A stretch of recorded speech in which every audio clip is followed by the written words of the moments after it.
Hey, hi guys. Here I'm taking this chicken nuggets. ఎలా చేద్దామో చూద్దాం రండి.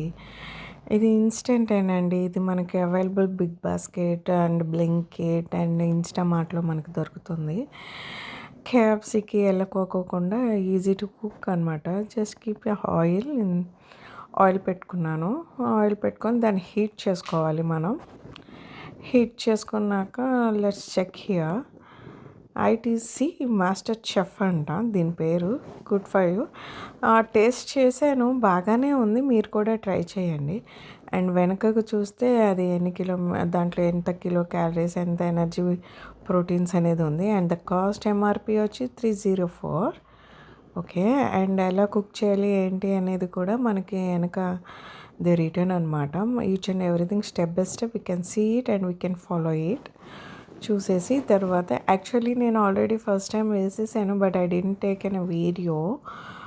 సో ఇది సెకండ్ టైం అనమాట. Second time I get an idea, video తీసుకోవాలి అని చెప్పి నాకు ఐడియా వచ్చింది. So I go for it.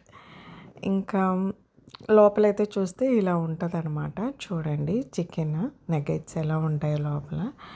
అవి ఎలా ఉన్నాయంటే చిన్నప్పుడు అవి బిస్కెట్స్ లాగా ఉన్నాయి. అవి వైటీగా చిన్నప్పుడు బిస్కెట్స్ ఉన్నాయి. అలా ఉన్నాయి. ఏం లేదండి, ఇది ఆయిల్లో హీట్ చేసేసుకొని ఆయిల్ హీట్ ఎక్కినాక జస్ట్ ఈ నెగెట్స్ అనేవి నేను తీసుకొని ఒక ప్లేట్లో పెట్టాను. చూడండి, 1 by 1 మీకు చూపిద్దామని ఇలా తీసుకొని 1 by 1 ఆయిల్ హీట్ అయ్యాక ఒక్కొక్కటి అందులో వేసేయడమే ఫ్రెండ్స్. వేసేసినాక it's take some time around 5 to 7 minutes అనమాట. మ్యాగీ అంటే 2 minutes అయిపోద్ది, బట్ ఇది చికెన్ లోపల బాయిల్ అవ్వాలి, ఉడకాలి కాబట్టి ఇట్స్ టేక్ సమ్ టైమ్ అనమాట. 5 to 6 minutes. అది బాగా కుక్ అయ్యి బాగా లోపల బయట క్రిస్పీగా ఉంటుంది, బట్ లోపల కూడా కుక్ అవ్వాలి కదా. So it's take some time 5 to 6 minutes. దాన్ని అలా తిప్పుతున్నానండి. అంటే మనకు కొంచెం భయం ఉంటుంది కదా, అడుగంటుతుందేమో అని చెప్పి. సో ఆ టెన్షన్ వండుకోకుండా ఉండటం కోసం నేను కలుపుతున్నాను. ఆఫ్టర్ సమ్ మినిట్స్, కొన్ని నిమిషాలకి ఇలా తయారైనాయి అన్నమాట. చూసారా, లైట్ గోల్డెన్ కలర్. ఇంకా ఫైనల్లీ 1 to 2 minutesలో తీసేస్తాను, ఎందుకంటే ఇంకా ఎక్కువసేపు ఉంచితే మాడిపోతాయి అన్నమాట. చూసారా ఎంత క్రిస్పీగా వచ్చినాయో. ఆయిల్ కూడా పీల్చలేదు అండ్ చికెన్ నగ్గెట్స్ కూడా ఆయిల్ లేదు.